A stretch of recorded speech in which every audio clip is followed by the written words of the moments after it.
Buat teman-temanku yang baru gabung, bisa cek di playlist untuk urutan videonya, dan bisa juga cek di playlist untuk judul barunya. Bab 592, Arus Dingin. 5 prajurit Rilem Sovereign manusia turun ke jurang sementara Zihuan Xiao berpatroli di dekatnya. Yecha tetap waspada. Luli dan Luling tetap di udara di atas jurang, menunggu dengan tenang. Luli terengah-engah. Dia gelisah. Bahkan Luling, yang bisa tetap dikumpulkan di ujung dunia, khawatir. Sejak 4, Luling telah berjanji akan menyelamatkan orang tuanya. Sudah 18 tahun dan idenya sudah ada di pikiran Luling selama 16 tahun. Satu-satunya saat dia tidak memikirkannya adalah 2 tahun ketika ingatannya tertutup. Selama sisa hidupnya, dia telah memikirkan bagaimana cara menyelamatkan Luren Huang siang dan malam.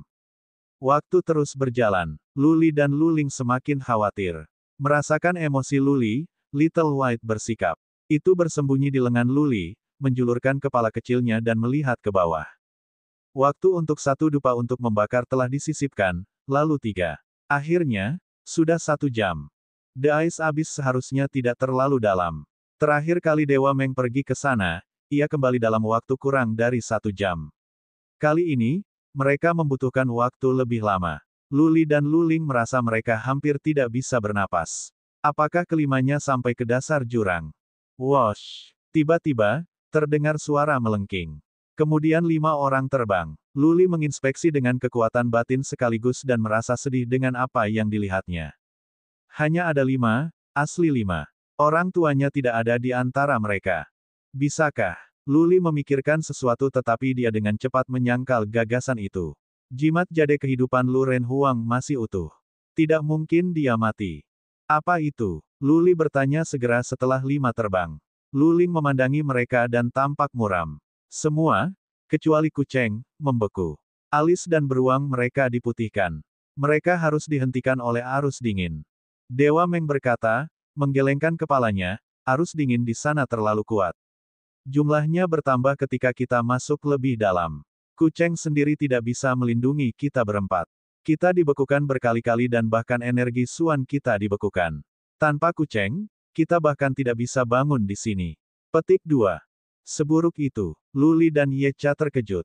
Bahkan Luli bisa meledakkan sebuah bukit kecil dengan energi suannya dan dia hanya di alam abadi. Prajurit Lord Rilem yang mulia harus memiliki suan energi yang lebih kuat dan 5 prajurit Rilem Sovereign manusia bisa dapat memotong gunung dalam 1 gerakan. Suan energi prajurit Sovereign Rilem manusia harus mendalam dan diubah.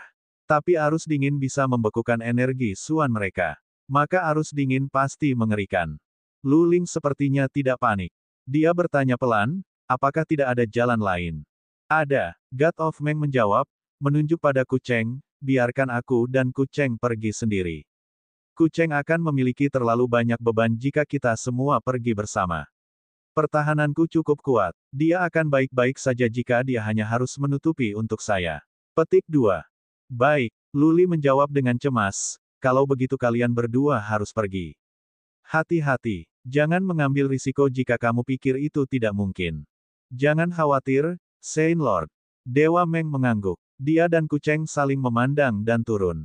Luli memperhatikan saat mereka pergi. Lalu dia bertanya pada Hulong, seberapa jauh Anda pergi? Setidaknya 200 mil. Hulang menjawab dengan wajah serius, tempat ini aneh. Kami sudah sejauh ini dan kami belum mencapai bagian bawah. Juga, semakin jauh kami, semakin banyak arus dingin di sana. Mereka melayang-layang tanpa pola dan mereka cepat. Kami tidak punya cukup waktu untuk menjauh dari mereka dan kami langsung membeku. Pada saat itu, saya merasa seperti sedang sekarat. Ini adalah pertama kalinya saya melihat arus dingin yang begitu menakutkan di saya hidup. Petik 2. Luli dan Luling saling memandang dan mereka melihat kekhawatiran di mata masing-masing. Bagaimana Lureng Huang sampai di sana melawan arus dingin yang mengerikan? Wilayah ibu mereka rendah dan dia terluka parah, di ambang kematian. Mungkinkah dia masih hidup setelah Lureng Huang membawanya ke sini? Satu hal lagi, ibu mereka sedang sekarat. Luren Huang membawanya turun ke Ais Abyss untuk menemukan beberapa ramuan untuk menyelamatkannya, jelas. Jika ada ramuan seperti itu, dia harus sudah sembuh. Jika Luren Huang bisa turun, dia pasti bisa naik juga. Kenapa dia tetap di sana selama bertahun-tahun? Jika ibu mereka tidak bisa diselamatkan, Luren Huang seharusnya menemukan cara untuk kembali setelah dia menghabiskan waktu dengan sedih. Tapi itu sudah lebih dari 1 dekade dan Luren Huang masih di Ais Abyss, yang membingungkan saudara kandung. Luling memikirkannya dan bertanya, Dewa Meng mengatakan bahwa terakhir kali dia merasakan ada Beast King di sana. Apakah kamu merasakan hal yang sama kali ini? Tidak. Hulang dan 2 prajurit Realm Sovereign manusia lainnya menggelengkan kepala mereka. Hulang berkata, kami tidak merasakan tanda-tanda kehidupan di sana, belum lagi Beast Kings. Mereka seharusnya memiliki kekuatan yang kuat. Mungkin, itu karena kami belum mencapai dasarnya. Oke, setelah itu, Luling tidak berkata apa-apa lagi. Dia kembali diam menunggu. 3 prajurit Realm Sovereign manusia tetap berdiri dalam diam. Waktu berlalu. Tapi Luli dan Luling merasa itu butuh selamanya. Mereka merasa 1 jam sebenarnya beberapa tahun. Tidak ada yang terjadi setelah 1 jam berlalu. Setiap detik, Luli bisa merasakan jantungnya berdebar lebih cepat. Semakin lama Kucheng dan God of Meng mengambil, semakin dalam mereka berada di jurang. 2 jam. Tapi Kucheng dan Dewa Meng masih ada di sana. Luli mulai memiliki harapan menghidupkan kembali. Butuh waktu lebih lama dari biasanya. Apakah mereka mencapai dasar? Wosh! Setelah waktu selama 3 dupa untuk membakar, 2 orang terbang keluar. Mata Luli yang terbakar kembali redup. Dewa Meng dan Kucheng kembali dengan siapapun. Apa itu? Luli berteriak. Dewa Meng memaksa senyum tetapi tidak mengatakan apa-apa. Kucheng menjelaskan, kami telah mencapai bagian bawah dan kami menemukan sebuah terowongan di sana. Tapi, ada formasi penghambatan yang kuat di pintu masuk dan kami tidak dapat memecahkannya. Jadi, kami kembali ke atas. Formasi penghambatan. Mata Luli dan Luling bersinar. Mereka tidak pernah mendengar ada pejuang kuat lain yang turun ke Ais Abyss sebelumnya. Formasi penghambatan harus buatan manusia dan sangat mungkin bahwa Luren Huang adalah orang yang membangunnya. Apakah kamu merasakan keberadaan manusia? Beast Kings. Luli tidak bisa membantu tetapi bertanya. Tidak. Kucheng menggelengkan kepalanya dan berkata, tidak ada tanda-tanda kehidupan. Raja Bis yang dirasakan oleh Dewa Meng terakhir kali menghilang. Luli bertanya lagi, apakah benar-benar tidak ada cara untuk memecahkan formasi penghambatan? Hulang, apakah kamu mengerti? Hulang dan 2 prajurit Realm Sovereign manusia lainnya saling memandang, menggelengkan kepala mereka. Master of Lotus Society berkata, Kucheng pernah mempelajari pengetahuan formasi penghambatan di Istana Matahari. Jika dia tidak bisa memecahkannya, maka tidak ada dari kita yang bisa. Mencicit, mencicit. Little White tiba-tiba menyelinap keluar dari lengan Luli. Itu menunjuk ke bawah dan mencicit. Luli dan Luling menatap Little White dengan bingung. Little White menjadi tidak sabar setelah sedikit dan itu melompat keluar dan berlari ke Ais Abyss secara langsung. Sedikit putih. Luli terkejut. Dia berkata kepada Kucheng dan Dewa Meng dengan tergesa-gesa, turun sekarang dan lindungi Little White. Benar, formasi penghambatan tidak efektif untuk Little White. Pergi dengan Little White dan lihat lagi. Kembali di makam Raja Naga, banyak formasi penghambatan yang kuat telah terbukti tidak efektif untuk Little White. Luli akhirnya mengerti bahwa itu berusaha membantunya. Baik, Kucheng dan Dewa Meng menderita aliran dingin beberapa kali. Namun demikian, mereka tidak ragu atas perintah Luli. Mereka menangis, mengikuti si putih kecil sekaligus. Bab 593, Kuburan. Luli ditangkap oleh kekhawatiran dan harapan sekarang karena Little White pergi ke Ais Abyss. Little White tidak pernah berhenti membawa keajaiban. Formasi penghambatan tidak memiliki efek pada itu dan itu sangat kuat setelah disempurnakan oleh petir untuk waktu yang lama. Apakah akan terluka oleh arus dingin? Luli tidak tahu. Dia tidak mengambil tindakan konyol dengan mengikuti turun. Dia mengerti dengan baik bahwa jika dia turun dan dibekukan oleh arus dingin, dia akan segera mati. Mereka harus melanjutkan menunggu. Luling mengerutkan kening, khawatir tentang keselamatan Little White. Binatang buas ini ajaib dan ada banyak ruang untuk tumbuh. Sayang kalau Little White meninggal sekarang. Kali ini, Luli merasa waktu 2 jam itu bahkan merupakan siksaan yang lebih besar dari sebelumnya. Luli dan Little White bukanlah budak dan tuan dan mereka tidak terikat bersama. Dia tidak bisa merasakan status Little White. Tidak ada yang bisa dia lakukan selain menunggu dalam ketakutan. Sudah 2 jam dan tidak ada tanda-tanda Kucheng dan Little White. Lu Li merasa lebih cemas. Dia terbang di sekitar Ice Abyss, alisnya diikat. Setelah waktu selama 3 dupa untuk membakar, dia mendengar suara dari kedalaman. Lu Li dan yang lainnya menunggu semuanya diperiksa dengan kekuatan psikis. Ketika Lu Li melihat putih kecil di bahu Dewa Meng, dia merasa lega. Tapi, itu masih Dewa Meng dan Kucheng dengan orang lain. Juga, mereka tampak muram. Ada yang salah. Tidak, Lu Li dan Lu Ling saling memandang, ditangkap oleh kekhawatiran. Kali ini, mereka tidak langsung mengajukan pertanyaan, karena takut menerima kabar buruk. Saint Lord, Kucheng dan Dewa Meng membungkuk dan berbicara kepada Saint Lord masing-masing setelah mereka terbang. Si kecil putih melompat ke bahu Lu Li dan menjerit sedih. Lu Li merasa lebih resah. Fiuh, fiuh. Lu Ling menarik napas dalam-dalam, memaksa dirinya untuk tenang dan berkata, ada apa? Beritahu kami. Kucheng memandang Dewa Meng tetapi yang terakhir tidak menunjukkan niat untuk berbicara. Kucheng membulatkan tekad dan berkata, Tuan Muda Li, binatang kecilmu itu luar biasa. Ia dengan mudah menghancurkan formasi penghambatan. Kami memasuki gua dan melihat kuburan. Sebuah kuburan. Lu Li dan Lu Ling merasa ada petir di kepala mereka. Mereka menggigil. Lu Ling hampir jatuh dari Bed of Life tetapi Hulang membantunya. Lu Li memandang Lu Ling dengan khawatir. Perasaannya terhadap orang tua mereka tidak sedalam perasaan Lu Ling. Bagaimanapun, dia belum pernah melihat orang tuanya, tetapi itu berbeda baginya. Lu Li terbang dan meraih tangannya. Lalu dia berkata kepada Kucheng, lanjutkan. Kucheng melanjutkan, ada mayat di kuburan. Aku memeriksanya. Ada seorang wanita cantik. Dia pasti sudah mati selama lebih dari 10 tahun. Tapi di sana sangat dingin sehingga tubuhnya terpelihara dengan baik. Ada batu nisan dengan kata-kata, makam istri terkasih, Diyun. Petik 2. Puff. Darah menyembur keluar dari mulut Lu Ling. Dia pingsan. Diyun adalah nama ibu mereka. Pasti Lu Renhuang yang membangun makam ini. Lu Renhuang membawa ibu mereka ke Ice Abyss tetapi dia tidak bisa menyelamatkannya. Ibu mereka telah meninggal lebih dari 1 dekade lalu. Kakak, Lu Ling hampir pingsan. Lu Li menggendongnya dan memberinya sebutir pelet dengan cemas. Dia mengkhawatirkan, merindukan dan berbicara tentang orang tua mereka selama lebih dari 1 dekade. Baginya, dia tidak hanya merindukan mereka. Mereka adalah keyakinannya yang membuatnya terus maju. Kalau tidak, dia akan kehilangan wasiatnya beberapa tahun yang lalu. Hari ini, dia senang bahwa dia dan Lu Li akhirnya memiliki kemampuan untuk menyelamatkan orang tua mereka. Hal terakhir yang ia harapkan sebagai berita buruk. Lu Li khawatir bahwa Lu Ling akan kehilangan ingatannya saat mereka berada di atas jurang es. Dia membawanya ke tanah terbuka dengan tergesa-gesa. Mata Lu Ling tertutup, napasnya lemah dan wajahnya pucat.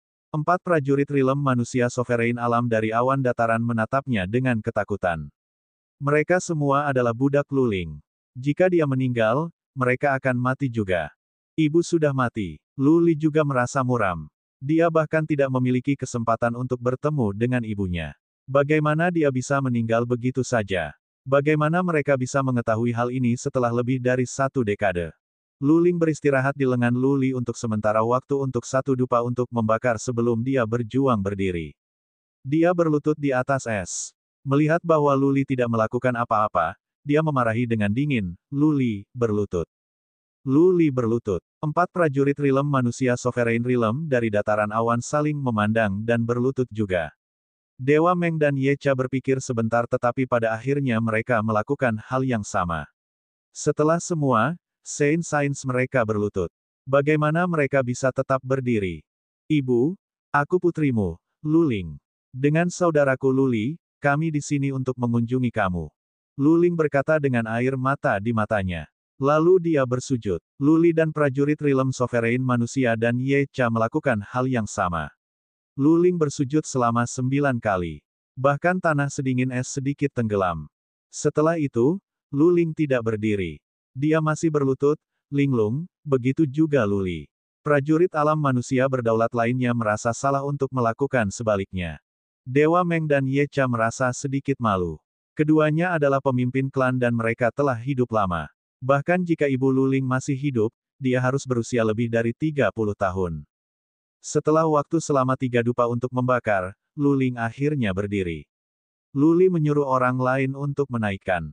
Luling menyeka air matanya dan bertanya, "Di mana ayahku?" "Tidak ada orang di sana." Kucheng menggelengkan kepalanya dan berkata, "Ada sebuah terowongan dan lapangan bawah tanah. Ada tanda-tanda seseorang pernah tinggal di sana dan beberapa eliksir tetapi, tidak ada makhluk hidup lain." "Itu tidak mungkin." Mata Luli dan Luling terbuka lebar tak percaya. Mereka tidak dapat membeli apa yang baru saja mereka dengar. Bagaimana mungkin tidak ada orang? Lu Renhuang masih hidup. Bagaimana mungkin dia tidak berada di Ais Abyss? Mungkinkah dia keluar? Tetapi selama 15 tahun pertama, Luli dan Luling telah tinggal di Gurun Utara. Kenapa Lu Renhuang tidak pernah datang untuk mereka? Mungkinkah dia sudah mati? Tapi Lu Renhuang memberi Luling jimat kehidupan itu sendiri dan itu masih utuh.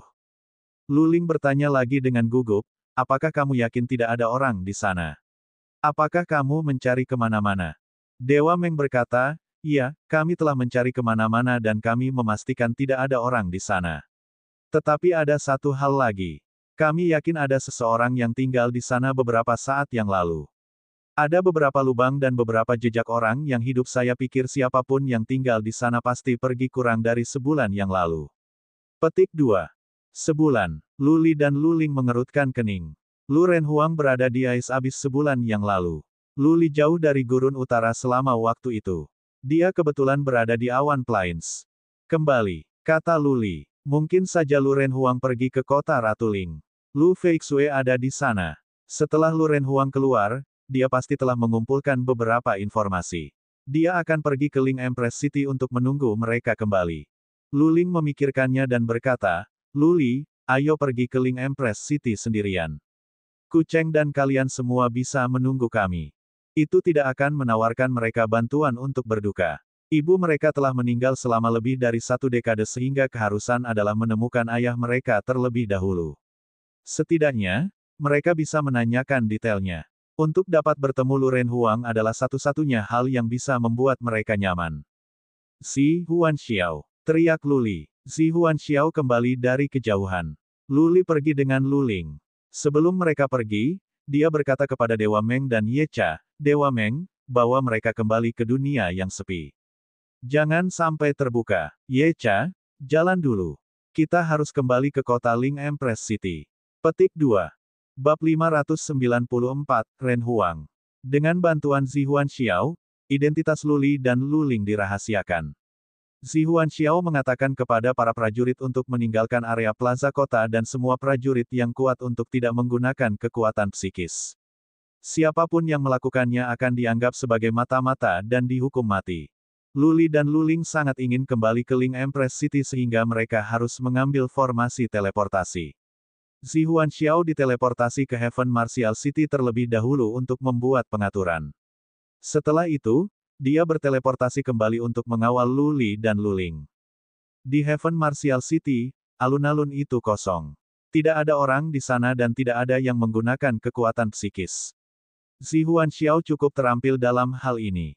Kemudian Zi Huanxiao diteleportasi ke Ling Empress City sebelum Luli dan Luling. Dia pergi bekerja dengan Nyonya Yan untuk bersiap-siap. Setelah 1 jam, Zi Huanxiao kembali untuk mengawal Luli dan Luling ke kota Ratu Ling. Plaza juga kosong di Ling Empress City, tetapi ada beberapa kekuatan psikis yang dirasakan. Jelas, ada pengintai musuh di kota. Wosh! Setelah para prajurit itu menggunakan kekuatan psikis mereka, Ming Yu, Yu Huasen dan 2 patriark Qian Phoenix Rache beraksi. Nyonya Yan telah memberikan perintah tegas untuk membunuh siapa saja yang berani menggunakan kekuatan batin. Para prajurit itu harus menjadi pengintai dari dataran tengah dan keberadaan mereka tidak bisa diizinkan. Luli dan Luling tidak peduli dengan hal ini. Ming Yu akan menanganinya. Luli menunjukkan Luling ke istana kekaisaran di mana Nyonya Yan sedang menunggu dengan Bai Leng dan orang lain. "Salam, Kaisar, ini." Nyonya Yan membungkuk dan memandang Luling dengan rasa ingin tahu. Dia sangat menakjubkan sehingga Nyonya Yan mendapati dirinya cemburu. Luling bisa dianggap sebagai yang paling cantik di dunia karena penampilan dan temperamennya bahkan lebih baik daripada Bai Qiuxue dan Bai Xias Huang. "Aku akan menjelaskan kepadamu nanti." Luli sedang tidak ingin berbicara sekarang. Dia melambaikan tangannya dan memimpin Luling langsung menuju istana Lu Feixue. Nyonya Yan jelas tidak tahu bahwa ini tentang Lu Renhuang, yang berarti bahwa bahkan jika Lu Renhuang memang keluar, dia tidak mengkhawatirkan siapapun. Tapi Luli yakin bahwa Lu Renhuang akan pergi ke Lu Feixue. Luli dan Luling bergegas ke kediaman Lu Feixue. Dia sedang minum teh di aula. Ketika dia melihat Luli datang dengan seorang gadis cantik, Lu Feixue berkata dengan gembira, "Luli, kamu kembali. Nah, di mana kamu menemukan gadis cantik ini?"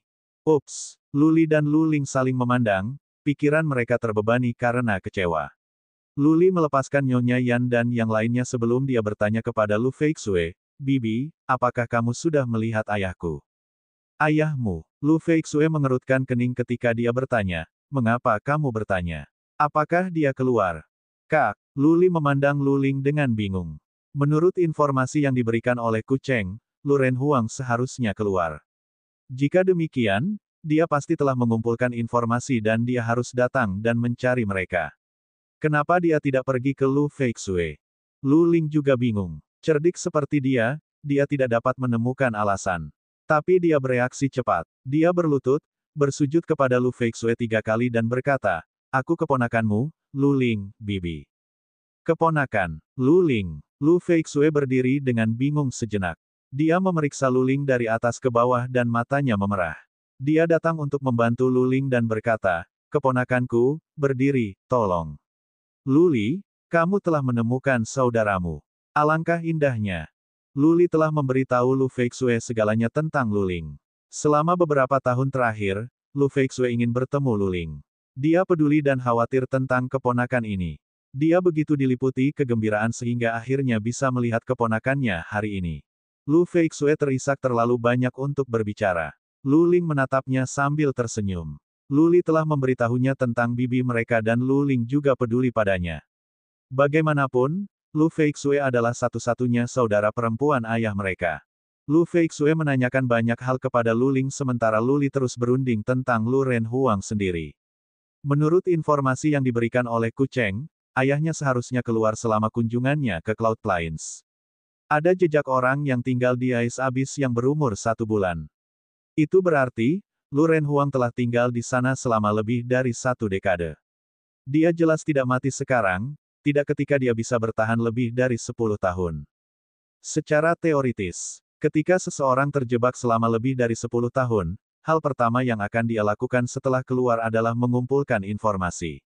Gurun Utara berada di bawah kendali Luli dan semua orang tahu cerita Luli. Lu Renhuang bisa pergi ke siapapun dan akan bisa mendapatkan apa yang dia butuhkan. Lebih dari 1 dekade yang lalu, Lu Renhuang sudah bisa menjadi pejuang rilem manusia sovereign manusia lainnya. Bahkan jika dia tidak membuat terobosan di wilayahnya, tidak akan sulit baginya untuk mengumpulkan informasi. Kalau begitu, dia seharusnya datang ke Ling Empress City di mana dia bisa menemukan Lu Feixue dengan mudah. Dia bisa menghindari pertemuan dengan orang lain tetapi tidak dengan saudara perempuannya. Disinilah ia pergi. Lu Feixue tidak pernah melihat Lu Renhuang. Lu Feixue akhirnya mulai berpikir tentang Lu Renhuang setelah dia mengobrol dengan Lu Ling untuk sementara waktu. Lu Ling menjelaskan apa yang mereka temukan. Lu Feixue mengerutkan kening. Dia berpikir keras. Beberapa saat kemudian, dia tiba-tiba teringat sesuatu dan berkata, "Setengah bulan yang lalu, saya masih berkultivasi tertutup. Saya samar-samar mendeteksi kekuatan psikis yang kuat telah mencapai saya. Pada awalnya, saya tidak merasakannya, khawatir kemudian. Tapi, menghilang segera. Saya menanyai Bai Yan dan Ming Yu tentang hal itu tetapi mereka mengatakan mereka tidak menemukan apa-apa tentang itu. Tidak ada prajurit kuat yang tidak dikenal di Gurun Utara. Apakah itu? Saudara saya memeriksa saya." Petik 2. Harus. Dia melanjutkan, kekuatan batin itu terlalu kuat. Saya pikir prajurit itu setidaknya harus dari alam manusia berdaulat. Pejuang alam manusia berdaulat yang tidak berhubungan tidak akan memeriksa saya. Lagi pula, saya tidak bertanggung jawab atas Northern Gurun. Tak satu pun dari Nyonya Yan, Yu Huasen, atau Ming Yu yang memiliki pengalaman seperti itu. Petik 2. Tapi, Luli dan Luling merasa tersesat. Jika prajurit itu adalah Lu Renhuang, mengapa dia tidak bertemu Lu Feixue? Kenapa dia tidak pernah pergi untuk Luli dan Luling? Akan menyenangkan baginya untuk meninggalkan pesan. "Bibi." Memikirkan itu, Luli bertanya dengan tergesa-gesa, apakah kamu memeriksa aula? Apakah kamu menemukan catatan atau sesuatu? Tidak, Lu Feixue berkedip dalam kebingungan dan berkata, para pelayan membersihkannya setiap hari. Mereka tidak melihat hal semacam itu. Lu Li tidak yakin. Dia mulai memeriksa aula dengan kekuatan psikis berulang kali. Setelah beberapa saat, matanya bersinar.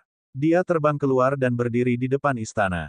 Lu Ling mengikuti petunjuknya. Dia gemetar dan terbang juga. Lu Feixue mengikuti mereka dan melihat ke arah gerbang saat Lu Li melakukannya. Lu Feixue menangis segera setelah dia melihatnya. Air matanya jatuh seperti hujan ketika dia bergumam, saudaraku, kamu sangat kejam. Mengapa kamu tidak bertemu denganku? Di atas gerbang istana, ada dua karakter kecil. Jelas, seseorang telah mengukir mereka di sana dengan senjata. Tulisan-tulisan itu kuat dan berani, alami dan halus. Mereka membaca, Ren Huang. Tapi kata-katanya kecil dan ukiran itu dangkal. Seseorang akan merindukan mereka jika tidak hati-hati. Lu Ren Huang telah keluar. Tetapi mengapa dia tidak bertemu Lu Feixue atau pergi ke dunia sepi untuk menemukan Lu Li? Tidak ada yang tahu jawabannya. Bab 595, Temuan Baru. Sepotong kabar baik dan kabar buruk. Lu Li, Lu Ling dan Lu Feixue semua merasa tidak enak, terutama ketika Lu Ling memiliki perasaan mendalam tentang ibunya. Dalam ingatannya, ibu cantik, baik, dan penuh perhatian. Lu Ling telah merindukannya selama lebih dari 1 dekade dan hasilnya bukanlah sesuatu yang dia cita-citakan. Tentu saja, Lu Ling telah mempersiapkan dirinya untuk ini. Lagi pula, ibunya nyaris hidup dan bisa meninggal kapan saja. Tetapi selama bertahun-tahun itu, Lu Ling berharap bahwa Lu Ren Huang telah menyelamatkan ibunya. Lu Ling merasa dia telah kehilangan semua harapan. Dia menutup dirinya di kamarnya. Dia tidak mau makan atau berbicara. Dia hanya setengah sadar dan selalu bingung. Dia telah menjalani kehidupan yang sulit dan di bawah tekanan tinggi. Dia telah merencanakan semua waktu dan harus melindungi dirinya dari plot orang lain. Akhirnya, dia membuka ingatannya dan kembali ke Gurun Utara. Tetapi berita yang diterimanya menghancurkannya. Dia selalu bersemangat untuk unggul. Kembali di suku Dilong, ketika dia hampir dia menghabiskan waktu berhari-hari di pegunungan sendirian dan merangkak pulang. Dia tidak meneteskan air mata dan tidak mengatakan apa-apa kepada Lu Li. Dia menjilat lukanya sendirian. Karena itu, pada saat ini, dia memilih untuk menutup diri di kamar. Dia tidak ingin orang lain melihat sisi dirinya yang rentan dan depresi serta kesengsaraannya. Lu Li juga merasa sedih. Jika Lu Ren Huang ada di sini, mereka semua akan merasa lebih baik. Sekarang, Lu Ren Huang tidak muncul dan ibu telah meninggal. Lu Li, yang begitu penuh harapan, merasa kecewa dan bingung. Tapi dia punya teori pilihan Lu Ren Huang. Dia pasti punya alasan untuk tidak bertemu semua orang. Mungkin dia telah kembali ke Central Plains sendirian untuk mengunjungi Lu Zhengyang. Atau, dia pergi ke musuh lamanya untuk membalas istrinya. Lagi pula, sekarang setelah dia keluar, akan datang suatu hari ketika mereka akan bertemu. Lu Li memaksa dirinya untuk menenangkan diri. Lu Ling pasti sakit dan Lu Feixue merasa tersesat. Dia harus menyatukan keluarga. Dia sudah terbiasa berkuasa dan menjadi dukungan semua orang. Lu Li pergi ke Nyonya Yan tetapi dia tidak memberitahu siapa Lu Ling. Dia hanya mengatakan bahwa penampilannya di Gurun Utara harus dirahasiakan. Dia juga meminta Ming Yu untuk memobilisasi pengintai untuk mencari mata-mata dan menangkap siapapun yang mencurigakan. Lu Li tidak berbicara tentang masalah Lu Ren Huang. Karena dia tidak muncul, Lu Li tidak akan sebodoh itu untuk memberitahu dunia bahwa Lu Ren Huang telah membebaskan dirinya. Lu Li mengatakan kepada Patriark untuk menemukan Dewa Meng di dunia yang sepi dan menyuruhnya menyembunyikan Hu Lang dan yang lainnya di Snow Mountain of Dragons. Tidak ada informasi yang dapat dibocorkan. Lu Li juga mengatakan pada Ye Cha untuk menutup pintu masuk dan keluar dari dunia sepi dan bahwa tidak ada yang diizinkan masuk atau keluar tanpa perintahnya. Lu Li sendiri tinggal di Ling Empress City. Dia bahkan tidak meninggalkan istana kekaisaran. Dia bersama Lu Ling sepanjang waktu. Dia pasti di bawah cuaca. Dia tidak sadar dan akan terbangun dari mimpi buruk. Lu Li merawatnya siang dan malam. Lu Feixue juga melakukan beberapa kunjungan. Baik Lu Li dan Lu Feixue merasa sedih, melihat betapa pucatnya Lu Ling. Lu Ling akhirnya pulih setelah beristirahat selama 10 hari. Dia masih terlihat pucat tetapi emosinya lebih baik. Lu Li, Jangan mengirim siapapun ke ayah. Ketika dia telah menyelesaikan apa yang ingin dia lakukan, dia akan datang kepada kita. Jangan membocorkan apapun tentang ayah. Kata Luling. Lu Li mengangguk. Inilah tepatnya pemikirannya. Luling mengangkatnya sendiri menunjukkan bahwa dia telah pulih dari kesedihannya. Yang lega Luli. Luling tetap linglung sedikit sebelum dia berkata, ayo pergi dan mengunjungi makam kakek dalam beberapa hari. Yakin, Lu Li mengangguk. Dia melanjutkan setelah beberapa pertimbangan, makam kakek dan paman lima ada di Danau Pulau Seribu. Kembali pada hari-hari. Lu Li memberitahunya apa yang telah terjadi. Dia marah pada awalnya tetapi menjadi tenang ketika dia mengetahui bahwa patriark keluarga Bu Family dan semua prajurit yang terlibat dalam menggali kuburan kakek mereka dieksekusi. Sangat disesalkan. Petik 2. Luling menghela nafas, makam ibu ada di dasar jurang. Kita terlalu lemah untuk pergi dan mengunjungi makamnya. Kak, Lu Li berkata, jangan khawatir. Kami akan berkultivasi keras dan kami akan cepat atau lambat akan turun. Luling menutup matanya, merasa lelah. Lu Li berdiri dan berkata, Kak, istirahatlah selama beberapa hari. Aku akan membawamu ke Danau Seribu Pulau dalam beberapa hari. 5 hari kemudian, Lu Li dan Luling diam-diam pergi ke Gunung Naga dan Gajah di Danau Pulau Seribu tempat kakek dan paman lima mereka dimakamkan. Mencicit, mencicit. Little White senang bisa kembali. Itu lari dengan sendirinya. Lu Li dan Luling berlutut untuk menghormati. Liu Yi, yang ada di sana bersama mereka, melakukan hal yang sama. Tanah terdekat semua milik keluarga Liu sekarang. Gunung Naga dan Gajah selalu dijaga oleh prajurit keluarga Liu. Agar tidak membuat khawatir para prajurit, Lu Li harus mengirim pesan rahasia kepada Liu Yi agar dia membuat pengaturan. Ranah Liu Yi masih rendah. Dia hanya pada tahap awal dari Fate Will Realm. Dia telah mencapai ranah saat ini dengan menggunakan banyak sumber daya. Dia bahkan gagal membangun roda takdir sekali. Dengan koneksi yang kuat yaitu Lu Li, keluarga Liu telah menjalani kehidupan yang nyaman. Tidak hanya keluarga Liu memiliki Pulau Dewa Daun, mereka juga mengendalikan beberapa pulau peringkat keempat di dekatnya.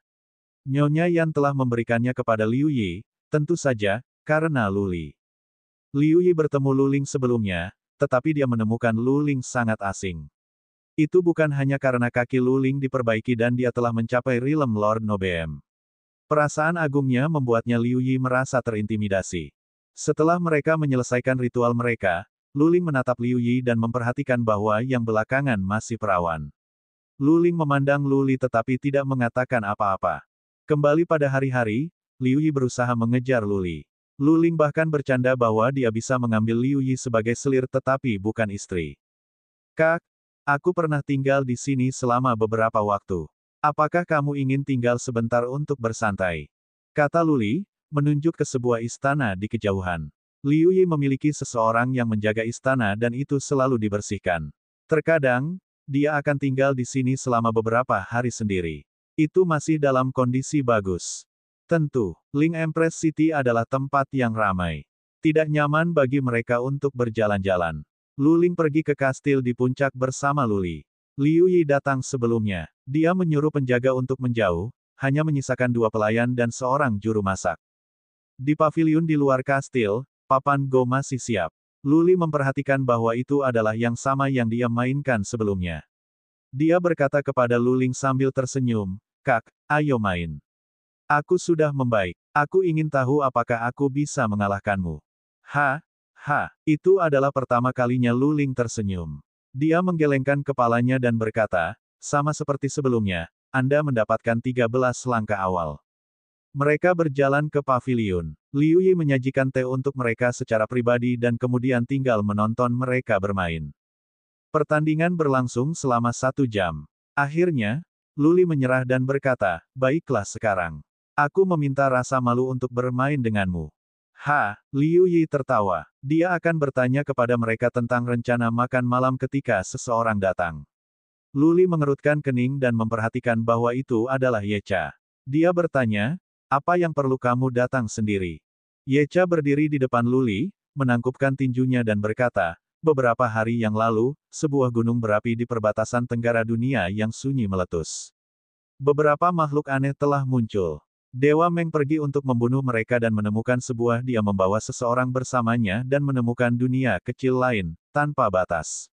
Kita belum tahu ukurannya, tetapi ada lebih banyak makhluk aneh di sana, berbeda dari Swan Beast. Luli dan Luling saling memandang. Mereka berdiri, siap untuk pergi. Luli memanggil Little White di kejauhan, Little White, kembali. Kita harus pergi dan mencari tahu. Bab 596, Dunia Baru yang Menakjubkan. Dunia yang sepi itu luas. Tidak mengherankan jika memiliki beberapa bagian.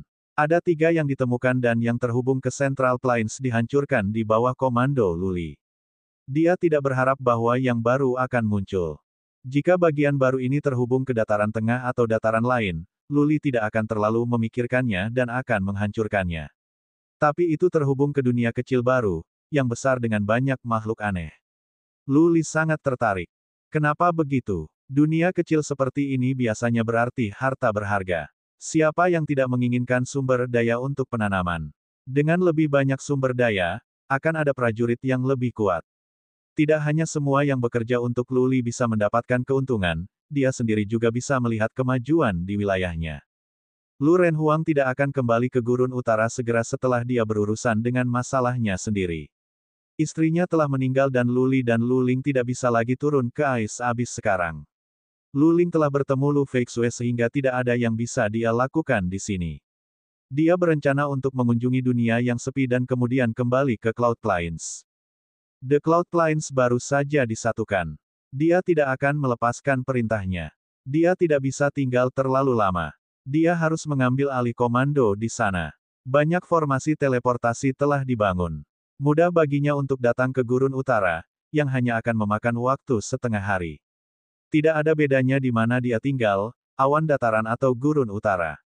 Di bawah panduan Yecha, mereka terbang menuju area setan. Mereka berada di Danau Pulau Seribu. Mereka bisa tiba dalam waktu kurang dari setengah hari mengingat mereka semua cepat. Itu tidak perlu untuk mengambil formasi teleportasi, terutama ketika kembali Luli dan Luling ke Gurun Utara dirahasiakan. Mereka terbang kurang dari setengah hari. Dengan Yecha menjelajahi jalan, tidak pernah sekalipun mereka bertemu prajurit. Luli dan Luling memasuki dunia kecil dengan Green Dwarf dan kemudian The Deserted World. Setelah kedatangan mereka, Luli tidak berhenti dan berteleportasi ke Snow Mountain of Dragons untuk mengunjungi Bai Qiuxue. Kemudian dia menyuruh Luling untuk membawa Kucheng, Hulang, dan prajurit Rilem manusia Sovereign manusia lainnya bersamanya. Yecha berkata bahwa makhluk aneh itu kuat. Akan lebih aman bagi mereka untuk pergi dengan 4 pejuang Rilem manusia Sovereign Rilem. Jika ada binatang buas yang kuat di dunia kecil, Kucheng dan yang lainnya bisa memberikan perlindungan. Cara Luli melihatnya, dunia kecil sudah menjadi miliknya. Sekarang setelah dia mempelajarinya, dia harus menaklukkannya. Dia akan bodoh untuk tidak mengambil bahan mistik di sana. Jika beberapa terowongan muncul untuk menghubungkan dunia kecil ke dataran tengah, keluarga besar dataran tengah akan pergi dan menaklukkan dunia kecil segera setelah mereka menyadarinya. Pintu masuk ke dunia kecil berada di sisi tenggara di mana tidak ada formasi teleportasi. Mereka harus berteleportasi ke kota Sadolen di tenggara dan kemudian terbang ke selatan selama 4 jam. Berdengung. Sekelompok pria muncul di formasi teleportasi di kota Sadolen. Ke LV, pemimpin klan Rache Sadolen dan Kemang yang sudah kembali diberitahu sebelumnya dan mereka menunggu di luar formasi teleportasi. Mendeteksi bahwa ke LV tampak khawatir, Luli bertanya dengan heran, apakah terjadi sesuatu? Mari kita bicara di jalan kita. Ke LV agak lega melihat begitu banyak pejuang Rilem manusia Sovereign Real telah datang. Dia terbang keluar kota bersama yang lain dan Kemang mengikuti mereka. Ketika mereka meninggalkan kota, KLV mulai menjelaskan, Dewa Meng telah meminta semua leluhurnya untuk pergi, tetapi kami mengetahui setengah hari yang lalu bahwa mereka telah menderita kerugian besar. Seorang leluhur tewas dalam perkelahian dan yang lainnya semuanya terluka. Makhluk di dunia kecil sangat kejam. Petik 2. Luli dan Luling saling memandang, terkejut. Perlombaan Titan sangat kuat dalam pertahanan mereka dan semua patriark mereka berada di alam bangsawan, yang berarti para patriark bahkan lebih kuat. Mereka tidak bisa terluka oleh binatang biasa. Mungkinkah dunia kecil memiliki banyak raja bis? Luli menambah kecepatannya. Akhirnya, Mereka tiba di pegunungan setelah terbang selama 2 jam. Prajurit Sadolen Rache tetap berjaga-jaga di kaki gunung. Mereka membungkuk memberi hormat kepada Luli dari kejauhan. Luli dan yang lainnya terus maju. Segera, mereka menemukan gunung berapi yang terletak di tengah-tengah pegunungan. Gunung berapi itu sangat besar. Setiap setengah tahun, itu akan meletus. Tidak ada yang pernah berpikir untuk masuk ke sana. Jika bukan karena fakta bahwa beberapa binatang buas menyembur keluar, tidak ada yang akan memperhatikan gunung berapi. Di daerah sekitar gunung berapi, ada beberapa gua sementara digali. Meng Huo ada di sana bersama orang lain. Dia terluka sangat parah sehingga dia bahkan tidak bisa bangun. Di mana Dewa Meng? Luli bertanya begitu dia memasuki gua. Dia memperhatikan ada 5 atau 6 patriark di gua dan semuanya membawa luka. Seorang patriark memiliki lengan yang patah. Meng Huo tidak bisa duduk. Patriark lain duduk dan berkata, pemimpin klan masih di sana dengan beberapa patriark lainnya untuk melawan binatang buas. Kali ini, kami telah membuat terlalu banyak suara dan kami telah memikat terlalu banyak makhluk. Pemimpin klan takut makhluk itu akan pergi ke dunia sepi di sepanjang lorong sehingga dia harus tetap waspada di sana. Petik 2. Tunjukkan kami di sana. Kami akan melihatnya. Mengetahui bahwa Dewa Meng masih ada di sana, Luli memutuskan untuk tidak melewatkan 1 menit lagi. Seorang patriark yang terluka ringan bangkit dan menunjukkan jalan. Mereka bergegas ke kawah dan turun. Di sini, menunjuk ke gua gelap di dinding gunung berapi, sang patriark berkata, Anda bisa sampai ke dunia kecil dari sini. Kembalilah dan rawat lukamu. Kami akan pergi dan melihat. Juga, suruh seseorang untuk menggali gunung berapi terbuka, alihkan lahar sehingga itu cara yang lebih mudah. Kirim seseorang untuk membuat formasi teleportasi di sini. Luli memberi 1 set perintah. Kuceng dan prajurit Rilem Sovereign manusia lainnya sudah bergegas masuk Luli dan Luling tepat di belakang mereka. Setelah kilatan putih, mereka menemukan diri mereka di dunia yang aneh. Rasanya seperti dunia api. Begitu mereka masuk, mereka merasakan serangan panas. Di mana-mana mereka bisa melihat, mereka melihat batu merah marun. Beberapa aliran lava samar-samar terlihat di kejauhan. Ada beberapa pohon tetapi semuanya berwarna merah marun, bahkan dedaunan. Mereka adalah aliran lava. Luli diperiksa dengan kekuatan batin. Udara di atas sungai itu melengkung. Bahkan ada beberapa nyala api. Luli merasa kaget. Karena, ada makhluk hidup di sungai. Mereka berwarna coklat ikan pedang. Ikan yang bisa bertahan lahar dari suhu tinggi. Apakah mereka ikan? Boom, boom, boom. Segera, perhatian Luli terpikat oleh perkelahian di kejauhan. Luli mendongak dan melihat sebuah lembah yang jauh. Perkelahian terjadi di sana. Wosh! Luling melambaikan tangannya. Kuceng, Hulang dan 2 lainnya menangis. Luli dan Luling mengikuti mereka dengan cermat. Lembah itu memiliki tembok tinggi dan tandus di sekitarnya. Tapi di tengah, ada aliran lahar yang mengeluarkan panas. Luli dan Luling berkeringat. Dewa Meng, kembali ke sini. Luli memperhatikan dengan kekuatan batin bahwa Dewa Meng dan para leluhurnya bertarung di lembah melawan beberapa makhluk aneh. Luli merasakan bahwa ketiga patriark lainnya semuanya terluka kecuali untuk Dewa Meng. Dia berteriak untuk mendapatkannya kembali sekaligus.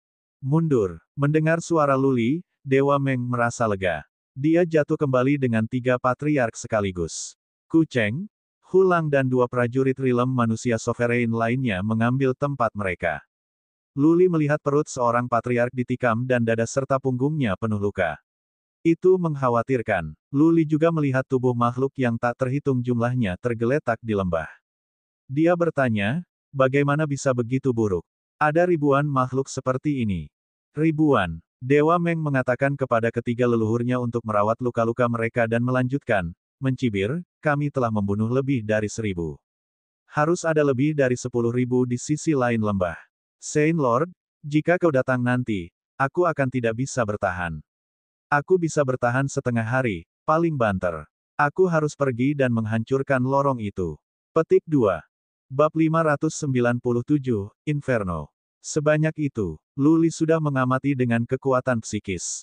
Para binatang buas bisa dibandingkan dengan prajurit dari Rilem Lord Nobeem. Itu tidak biasa bagi mereka untuk muncul dalam jumlah besar. Aku hanya berbicara tentang 10.000 di dekat sini. Dewa Meng melihat ke langit merah yang gelap dan berkata, Aku bahkan tidak memiliki kemampuan untuk melangkah lebih jauh. Aku bisa mengatakan bahwa dunia ini besar. Kamu bisa merasakan Xuan Qi di langit dan bumi. Bahkan lebih mendalam daripada di Central Plains. Saya tidak berpikir, ini adalah dunia kecil. Saya pikir ini adalah dunia super. Petik 2. Luli dan Luling menutup mata mereka untuk mendapatkan perasaan yang lebih baik. Mereka terkejut menyadari bahwa Xuan Qi di surga dan bumi memang 2 kali lebih kaya dari di dataran tengah. Secara teoritis, tempat ini 2 kali lebih besar dari Central Plains.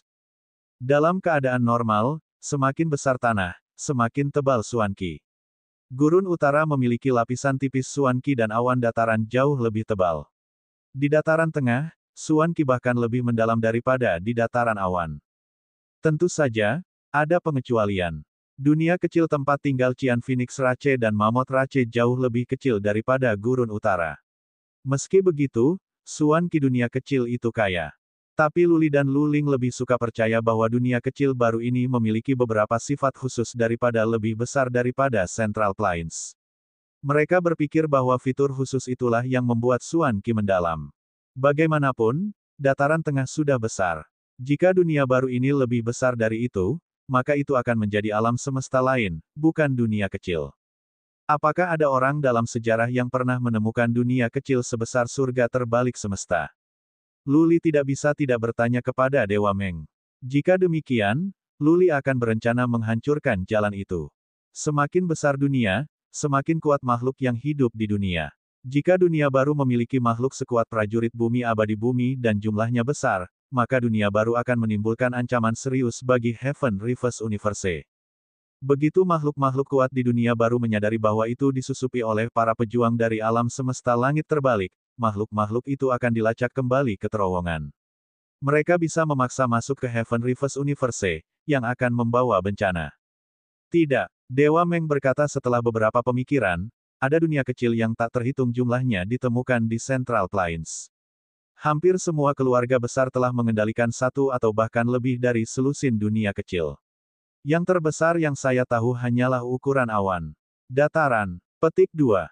Baik, Luli sedikit lega. Jika sebuah dunia kecil hanya sebesar Cloud Plains, maka makhluk di sana tidak akan terlalu kuat. Paling buruk, mungkin ada beberapa makhluk sekuat prajurit Realm manusia Sovereign Realm.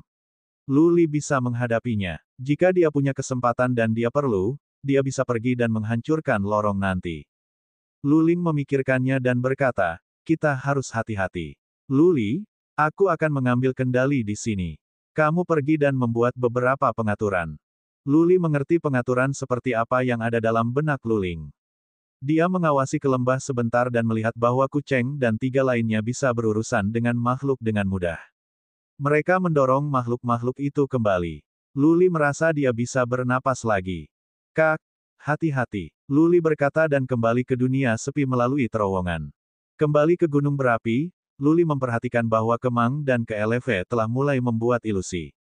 Luli mengangguk dan berkata, KLV, kamu akan membangun satu di sini. Kemang, masuk ke sana dan buat yang lain. Memiliki ilusi yang didirikan di dalam lembah tidak hanya akan memberikan bantuan kepada Kuceng dan yang lainnya dalam perkelahian mereka melawan makhluk, itu juga akan berkontribusi pada persembunyian bagian itu. Kemang bertindak sesuai dan pergi ke dunia yang aneh. Afer KLV menyelesaikan pekerjaannya, Luli memintanya untuk memberitahu ras lain agar mereka mengirim prajurit mereka yang kuat.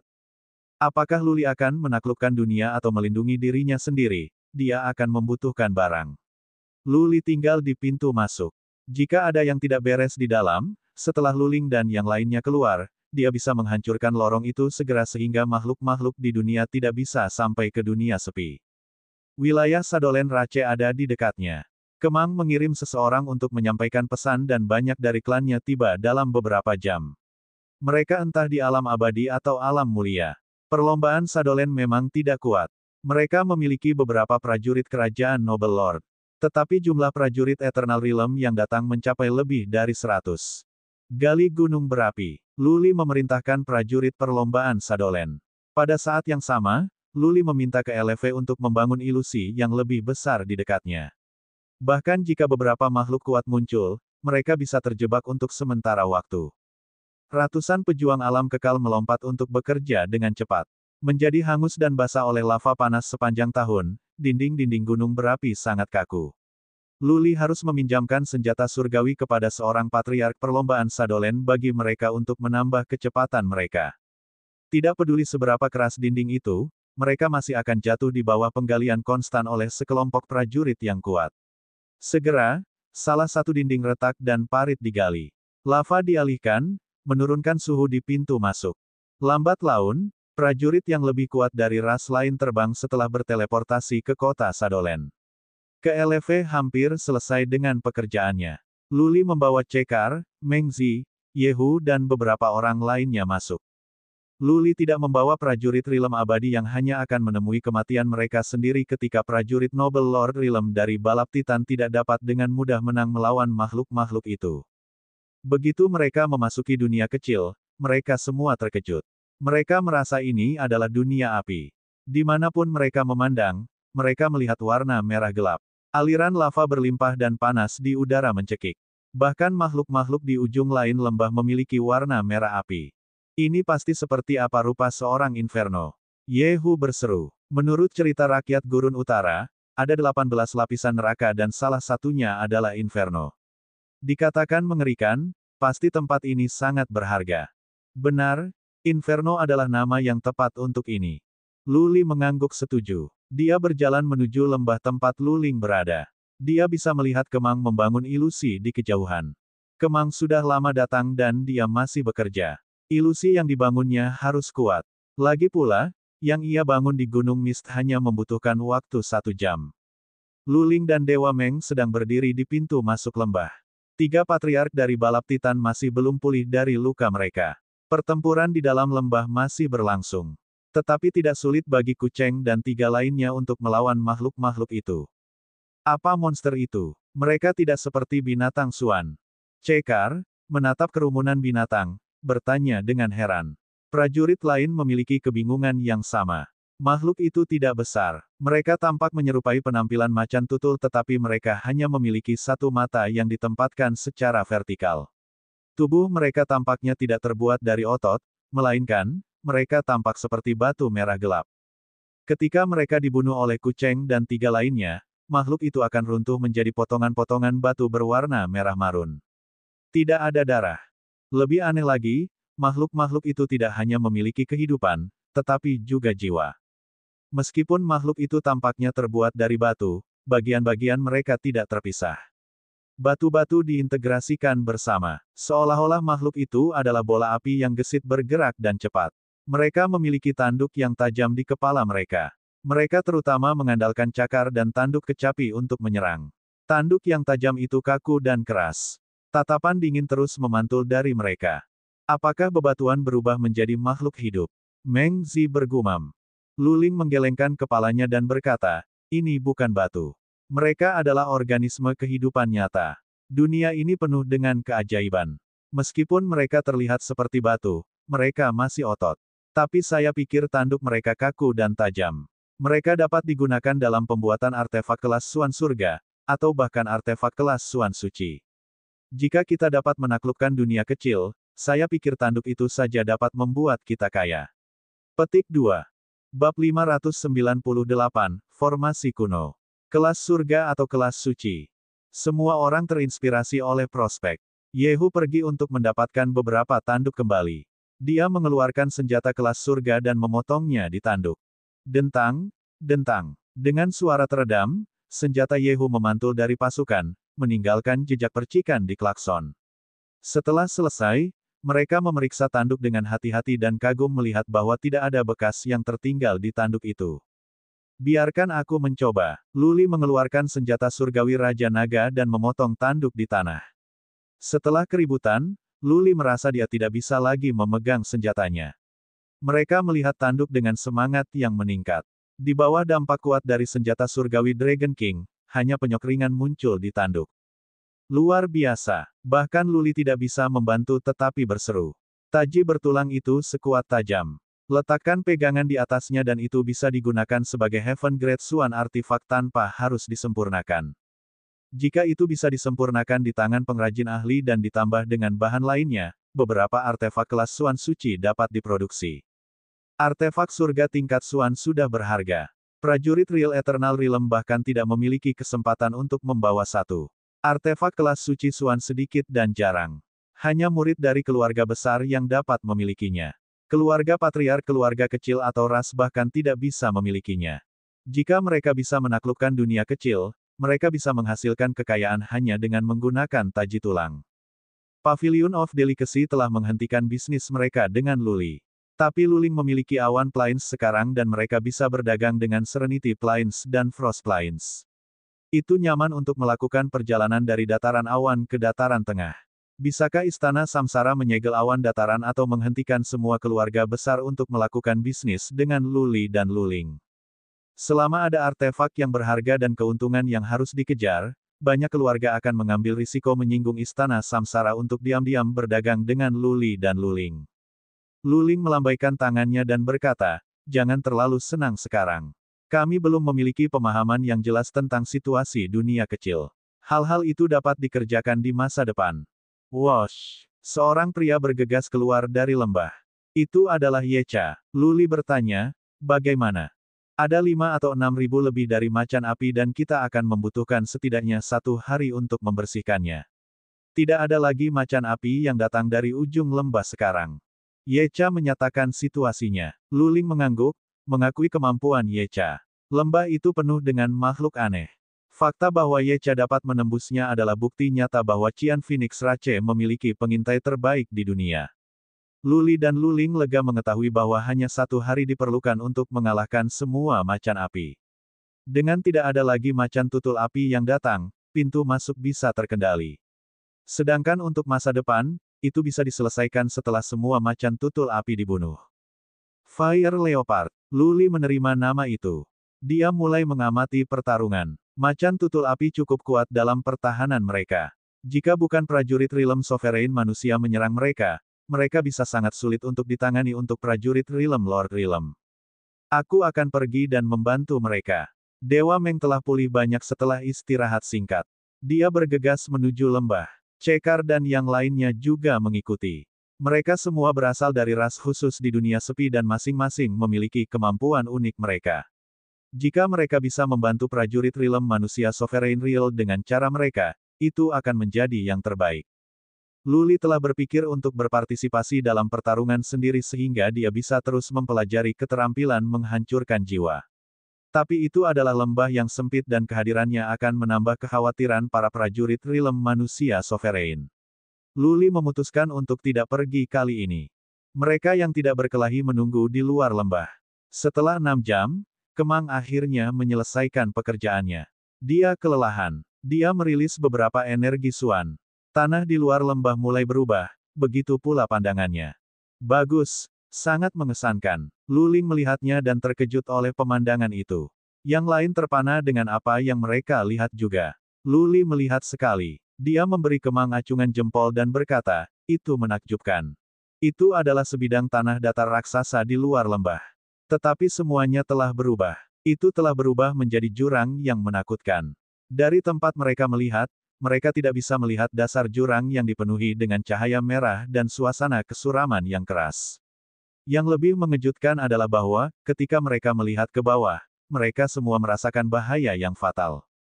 Membangun ilusi tidak sulit, tetapi untuk membangun satu yang tidak menunjukkan tanda-tanda fluktuasi formasi dan yang bisa membuat orang merasa ada jurang yang sebenarnya adalah luar biasa. Bagian yang paling luar biasa adalah perasaan bahaya yang fatal. Ilusi itu dapat memengaruhi jiwa prajurit. Itu tadi menakjubkan. Kemang masih muda dan dia sudah membuat prestasi lebih besar dalam membangun ilusi daripada ke LV.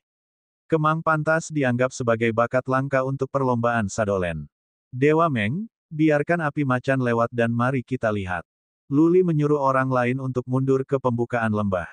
Dia ingin melihat apakah ilusi itu bisa menakuti para macan tutul api. Jika bisa, maka ilusi akan memberikan kontribusi besar. Juga, ini adalah kesempatan bagi mereka untuk melihat apakah macan tutul api itu cerdas atau tidak. Mereka pergi ke sisi lain ilusi, dari mana mereka bisa mendapatkan pemandangan lembah yang tidak terhalang. Mereka bisa mengambil semua yang ada di lembah dan ilusi dibangun hanya untuk makhluk.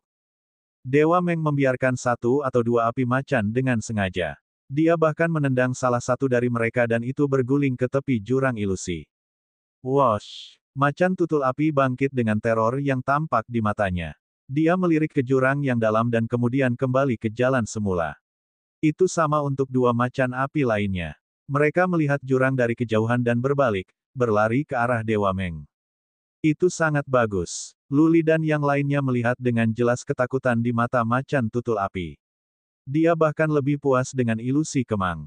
Bahkan jika lebih banyak macan api datang dari ujung yang lain, mereka bisa dikeramatkan oleh ilusi.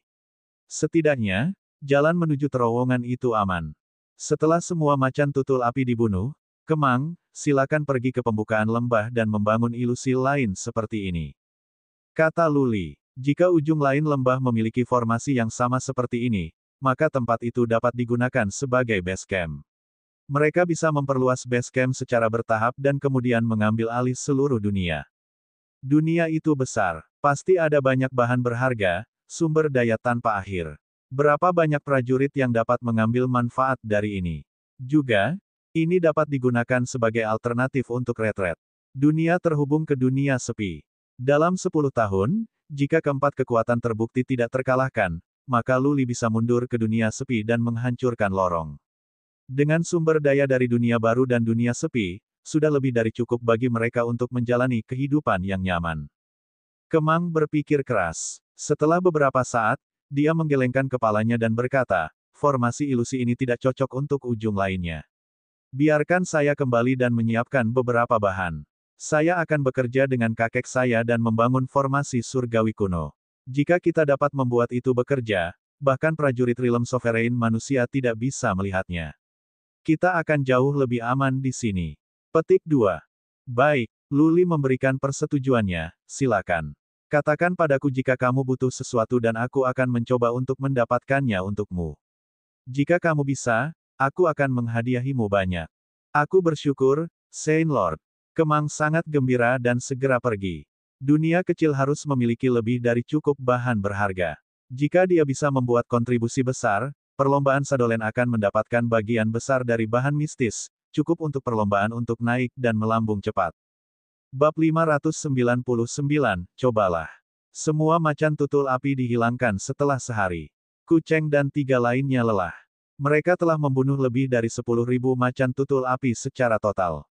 Meskipun mereka tidak terluka, tetapi melelahkan untuk bertarung untuk waktu yang lama. Kemang dan KLV kembali dengan beberapa leluhur dari Sadolen Rache. Formasi kuno pasti sulit dibangun.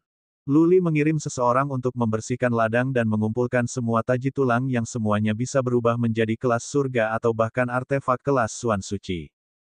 Formasi surgawi kuno belum selesai. Luli tidak bisa meminta Yecha untuk melanjutkan dan mengumpulkan informasi sekarang karena takut akan lebih banyak macan api akan terpikat di sini. Luli memberitahu Yecha dan Yehu hanya untuk berkeliaran di dekat situ, menghentikan makhluk apapun untuk datang, yang akan memengaruhi pekerjaan Kemang dan KLV. Pada saat yang sama, Dewa Meng melindungi di dekatnya. Prajurit Sadolen Rache bukanlah pejuang yang baik. Luli akan benci melihat satu atau dua dari mereka kehilangan nyawa mereka. Luling memutuskan untuk tidak kembali ke Cloud Plains untuk saat ini. Jika sesuatu terjadi, seseorang akan datang dan memberi tahu dia. Dia sangat tertarik dengan dunia baru. Dia menganggap masalah Luli sebagai miliknya. Sekarang dia membutuhkan bantuan, dia tidak akan duduk dan tidak melakukan apa-apa. Untuk membangun formasi surgawi tentu membutuhkan waktu. Setelah semua, menjadi salah satu dari jenis surgawi, itu pasti salah satu formasi paling kuat yang dikuasai oleh perlombaan Sadolen.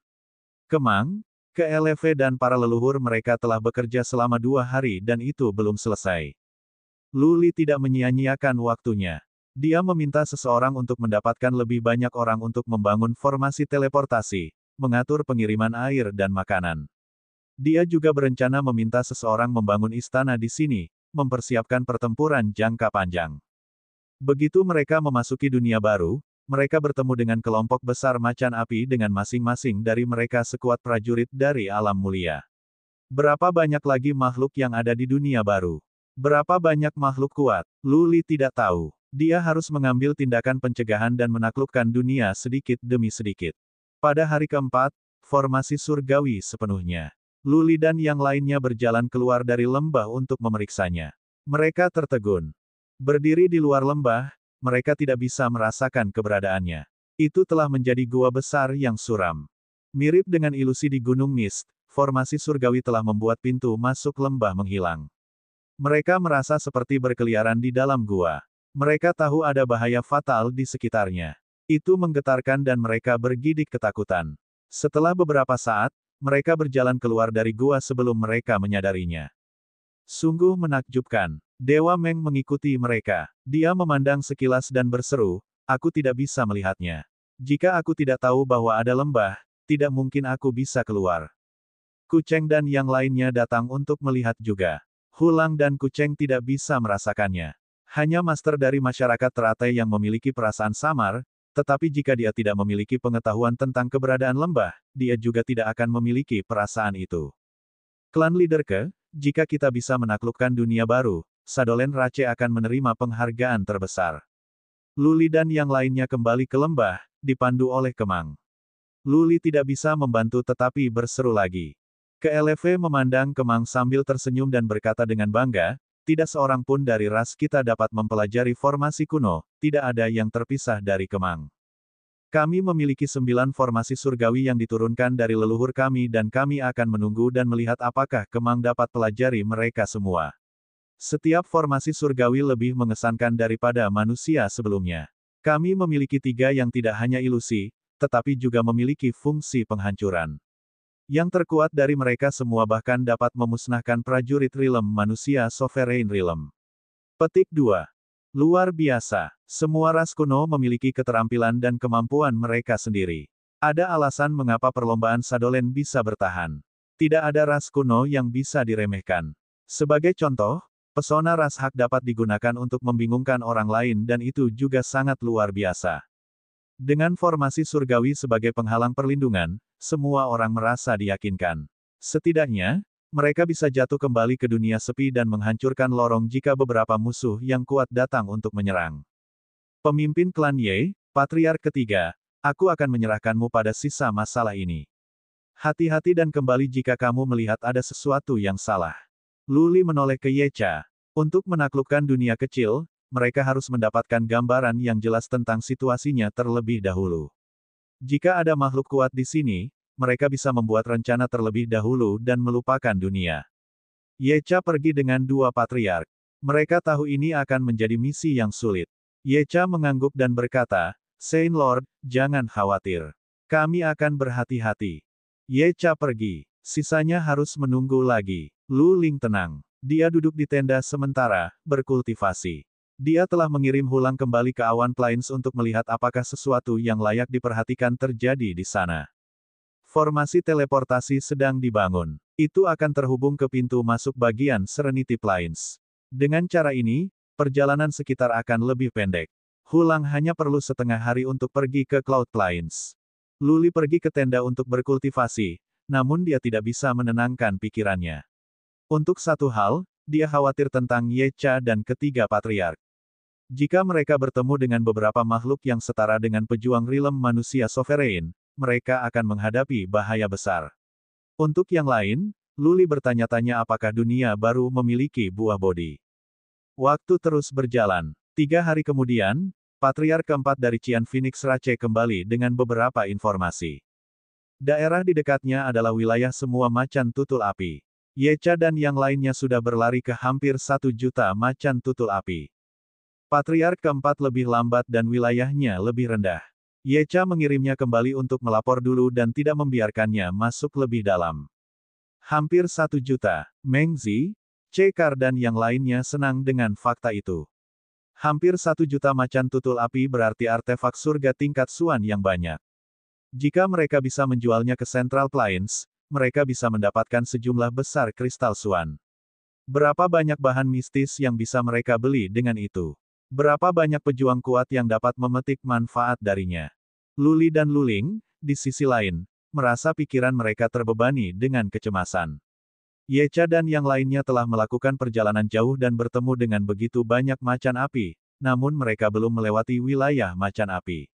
Seberapa besar dunia ini? Itu di luar imajinasi mereka. 5 hari kemudian, Yehu, Patriark ketiga kembali dengan berita yang lebih mengkhawatirkan. Mereka telah meninggalkan wilayah macan tutul api tetapi bertemu dengan makhluk yang jauh lebih kuat. Makhluk-makhluk itu tidak lebih lemah dari para pejuang Rilem Lord Rilem dan Yecha merasa bahwa raja mereka bisa mencapai alam manusia berdaulat manusia. Mereka punya raja, Luli dan Luling menjadi lebih gugup. Yang sedang berkata, Beast Kings tidak akan menghalangi rencana mereka. The Beast Kings bisa ditangani dengan lambat. Apa yang Luli dan Luling tidak ingin lihat adalah beberapa makhluk sekuat prajurit Rilem bumi abadi. Kalau begitu, mereka harus melepaskan dunia baru. Sebelum mereka memiliki gambaran yang lengkap, baik Luli maupun Luling tidak akan bergerak. Mereka harus menunggu kembalinya Yecha. Setelah 8 hari, Yecha akhirnya kembali. Dia tampak sangat muram. Dia pergi ke tenda Luli dan Luling dan diam-diam melaporkan temuannya.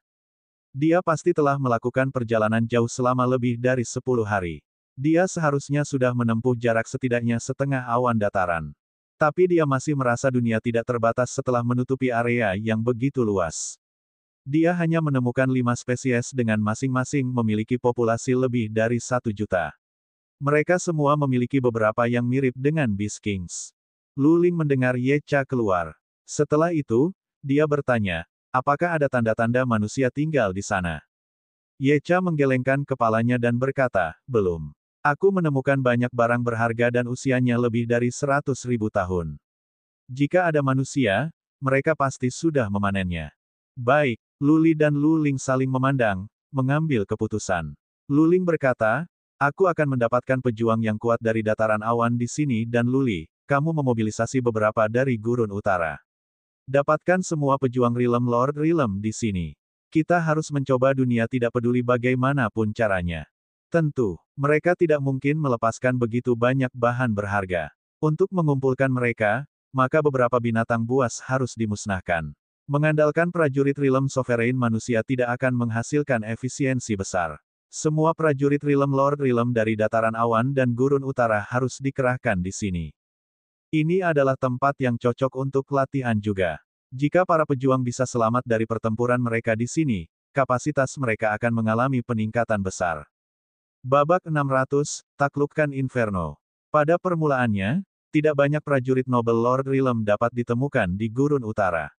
Jumlah totalnya hanya di atas selusin, termasuk yang dari Cian Phoenix Rache dan Mammoth Rache. Namun, selama 2 tahun terakhir, dengan Luli membeli banyak bahan langka, banyak prajurit telah membuat terobosan. Baileng dan beberapa prajurit Rilem abadi lainnya dari keluarga Zi dan keluarga Yu telah mencapai ini. Situasi serupa juga terjadi di dunia sunyi. Dunia sepi tidak memiliki bahan mistik tertentu. Setelah Luli membelinya kembali dari Central Plains, jumlah prajurit yang mencapai alam mulia Lord telah menyaksikan peningkatan yang stabil. Luli membuat perhitungan kasar dan percaya bahwa setidaknya ada 50 yang ada di alam Noble Lord sekarang. Tentu saja, ini hanya sejumlah kecil dibandingkan dengan Cloud Plains. Aula Hanyut Awan saja memiliki ratusan pejuang Rilem Lord Rilem. Tapi itu ditentukan oleh kenyataan. Gurun Utara adalah daerah terpencil yang selalu membutuhkan bahan mistis. Itu sulit bagi seseorang untuk tumbuh menjadi prajurit Rilem Lord Rilem sebelumnya. Dewa Meng sedang khawatir. The Cloud Plains memiliki kekuatan yang kuat. Jika 1 atau 2.000 prajurit Rilem Lord Rilem datang dari dataran awan, akankah dataran awan mendapatkan bagian terbesar dari bahan mistis? Luli tidak khawatir tentang itu. Bahkan, pikiran itu tidak pernah terlintas di benaknya. Baginya, Luling adalah segalanya. Jika dia mengucapkan kata itu, dia bisa memberikan semua yang sudah dia miliki, belum lagi sumber daya dari dunia kecil. Luli meminta Yecha untuk kembali dan mengirim pesanannya. Terlepas dari Yu Huasen dan Lu Feixue, semua prajurit Rilem Lord Rilem akan datang ke dunia baru. 1 atau 2 prajurit Rilem Lord Rilem harus tetap memerintah di luar. Juga, Luli masih tidak cukup mempercayai Yu Huasen, itulah sebabnya dia tidak dibawa masuk. Dengan Yu Huasen, Lu Feixue dan Nyonya yang tinggal di luar, gurun utara seharusnya damai. Saat ini, salah satu keluarga besar dari Central Plains berani pergi ke gurun utara di siang hari bolong. Mereka hanya akan mengirim beberapa pengintai, yang paling kuat yang seharusnya hanya dari alam abadi. Yu Huasen dan Nyonya Yan sudah lebih dari cukup untuk berurusan dengan mereka. Terlebih lagi, Gurun Utara tidak memiliki banyak rahasia. Selama dunia sepi terlindungi, para pengintai bisa mempelajari segala hal lain dari Gurun Utara dan itu akan tetap baik-baik saja. Luli memberitahu Yu Huasen untuk menjaga pintu keluar dari dunia sepi jika dia tidak sibuk. Selama dunia sepi itu tanpa pengintai dari luar, tempat-tempat lain bisa dipenuhi dengan pengintai dari Central Plains dan itu masih tidak akan mengganggu Luli. Segera setelah perintahnya disebar, semua prajurit yang kuat di Gurun Utara mulai mengambil tindakan. Zihuan Xiao dan Bai Leng semakin bersemangat. Dunia yang sunyi telah menjadi tanah terlarang bagi mereka. Kenapa Luli akhirnya mengizinkan mereka masuk? Luling menyuruh Hulang untuk memobilisasi prajurit Noble Lord Rilem dari Cloud Plains secara langsung. Tentu saja, tidak semua datang. Semua dari mereka yang datang akan menyebabkan perhatian yang tidak diinginkan dari kekuatan Serenity Plains. Hanya setengah dari prajurit Rilem Lord Rilem akan memiliki jumlah lebih dari 1000. Formasi teleportasi sedang dibangun dengan cepat. Pada saat prajurit Rilem Lord Rilem dari awan dataran telah tiba, formasi teleportasi di kawah telah selesai. Begitu banyak prajurit Rilem Lord Rilem. Ada prajurit Rilem Sovereign manusia juga. Ketika Zihuan Xiao, Bai Leng dan Ming Yu tiba, mereka takut dengan kenyataan itu. Mereka adalah orang-orang yang berdiri di puncak Gurun Utara, tetapi di sini, dihadapkan dengan para prajurit yang kuat dari dataran awan, mereka merasa berada di bawah. Pergilah ke Inferno. Luli dan Luling tinggal di dunia baru yang mereka beri nama, Inferno. Mereka telah meninggalkan urusan lain untuk ditangani Ye Cha dan Dewa Meng sementara mereka memandu para prajurit untuk memasuki Inferno. Zihuan Xiao, Zihuan Yu, Bai Leng dan Ming Yu melewati terowongan satu demi satu. Tenda sedang dibangun di Inferno. Di pintu masuk ke lembah ada formasi surgawi. Tempat itu sekarang dapat digunakan sebagai markas bagi mereka untuk beristirahat, mengolah, atau pulih dari cedera. Kaisar, setelah prajurit Rilem Lord Rilem dari Gurun Utara datang, mereka segera berlutut dan memberi hormat Luli. Dia meminta mereka untuk melupakan formalitas dan membiarkan mereka beristirahat di tenda tanpa menjelaskan terlalu banyak. Mereka harus menunggu kedatangan prajurit lain. Hampir semua prajurit Rilem Lord Rilem dari Gurun Utara ada di sini. Setengah dari mereka yang berada di awan dataran tiba dengan separuh lainnya dalam perjalanan. Setelah setengah hari, mereka semua ada di sini. The Cloud Plains telah mengirim lebih dari 1000 prajurit Noble Lord Rilem. Sebagai perbandingan, jumlah dari dunia sepi dan Gurun Utara kecil. Banyak pejuang Rilem Lord Rilem dari awan dataran bingung mengapa mereka ditanya di sini tetapi mereka takut untuk bertanya ketika tidak diizinkan dengan kehadiran Hulang, Kucheng dan Luling. Luli memandang Luling. Dia berjalan keluar, menatap kerumunan besar dan berkata, tempat ini disebut Inferno. Ini adalah dunia kecil. Kami telah meminta Anda untuk menaklukkan dunia kecil. Ada lebih banyak bahan mistis daripada yang bisa kita hitung dan lebih banyak harta. Tentu saja, ada binatang buas yang mengerikan. Petik 2. Itu adalah tempat yang berbahaya. Mungkin dalam waktu 1 tahun, setengah dari kamu akan kehilangan nyawa di sini. Tapi aku bisa meyakinkanmu, jika kamu bisa bertahan, kamu akan membuat kemajuan besar dan kemampuanmu akan berubah. Juga, bahan mistik Anda bisa mendapatkan akan lebih dari cukup bagi Anda untuk menghabiskan waktu seumur hidup ini. Petik 2. Sekarang, aku punya beberapa aturan. Kamu harus mendengarkan perintah. Kamu tidak boleh saling bertentangan. Jika kamu memiliki beberapa perselisihan, kita akan melakukan panggilan. Siapapun yang berani melakukan kekerasan dan membunuh saudara-saudarimu akan dihukum dengan kematian. Petik 2. Dengan mengatakan itu, Luling menoleh ke Hulang dan berteriak, Jenderal Hulang. Hulang melangkah keluar. Dia memandang kerumunan dengan ekspresi sengit dan berkata, apa yang dikatakan Saintes adalah keputusan kami. Kami berempat akan tetap memegang kendali di sini. Kami akan membunuh siapa saja yang berani berbuat salah. Mereka bahkan takut untuk bernapas di hadapan 4 prajurit Rilem manusia Sovereign Rilem. Luling tidak bisa mengatakan bahwa dia adalah penguasa dari awan dataran di depan para prajurit yang kuat di sana. Dia harus membutuhkan prajurit Rilem manusia Sovereign Rilem untuk menghalangi mereka. Orang-orang dari dunia sepi dipimpin oleh Dewa Meng. Semua dari Gurun Utara akan mematuhi Luli. Tentu saja, jumlah dari dunia sepi dan Gurun Utara kecil. Mereka tidak akan meminta masalah ketika ada begitu banyak dari Cloud Plains. Mereka benar-benar takut bahwa lawan awan dataran mereka akan menggertak mereka. Lu Ling luar biasa dalam strategi dan banyak akal. Lu Li memintanya untuk memerintah. Dia ingin berpartisipasi dalam pertarungan sendiri untuk meningkatkan kemampuannya. Selain itu, mengingat mayor prajurit berasal dari dataran awan, itu bukan tempatnya untuk memerintahkan mereka berkeliling. Orang-orang dari awan dataran sebenarnya melihat Cekar dan Dewa Meng dengan kebingungan dan permusuhan. Bagaimanapun, mereka berasal dari ras kuno. Manusia dan ras kuno adalah permusuhan. Bagaimana mungkin kedua belah pihak bertarung bersama? Tapi mereka tidak bisa menyuarakan keraguan mereka di hadapan prajurit Realm manusia Sovereign Realm dan mereka takut untuk mengungkapkan permusuhan mereka.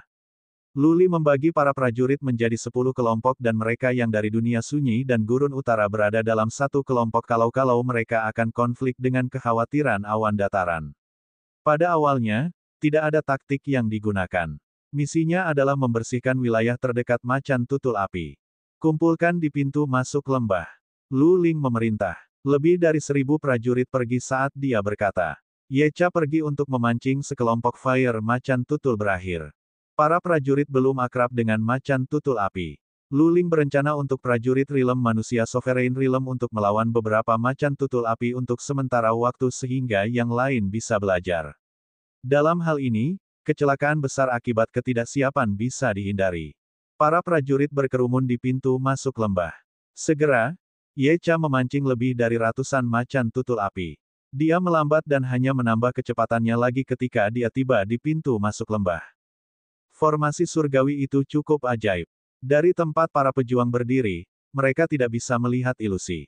Mereka menyaksikan Fire Leopard bergegas mendekat dan mereka merasakan energi Fire Leopard. Para prajurit berpegangan erat pada senjata mereka, siap untuk terlibat kapan saja. Tapi mereka tidak mengambil tindakan sekarang karena Lu Ling belum memberikan perintah.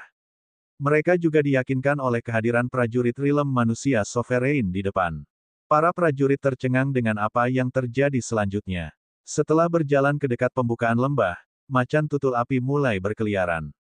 Di mata vertikal mereka ada teror yang mengakar. Seekor macan tutul api hanya berjarak 3000 kaki tetapi sepertinya macan tutul api belum melihat para pejuang.